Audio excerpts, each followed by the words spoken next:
உங்களுக்கு தெரியுமா, உலகின் முதல் கம்ப்யூட்டர் பக் ஒரு பூச்சிதான் என்று?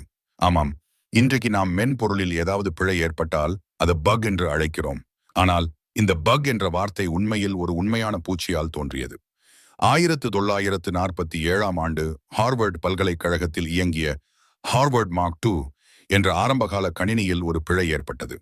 அந்த பிழைக்கான காரணத்தை தேடிய பொறியாளர்கள் ஒரு ஆச்சரியமான கண்டுபிடிப்பை எதிர்கொண்டனர். காரணம் என்னவென்றால், ஒரு மோத், அதாவது இரவில் ஒளியை நோக்கி பறக்கும் பூச்சி, கணினியின் ரிலே சுவிட்சுகளுக்கு இடையில் சிக்கியிருந்தது.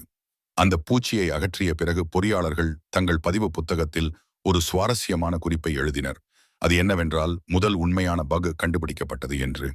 இந்த நிகழ்விலிருந்துதான் கணினி மென்பொருளில் ஏற்படும் பிழைகளை பக் என்று அழைக்கும் பழக்கம் தொடங்கியது. இன்று வரை இந்த வார்த்தை கணினித் துறையில் பரவலாக பயன்படுத்தப்படுகிறது.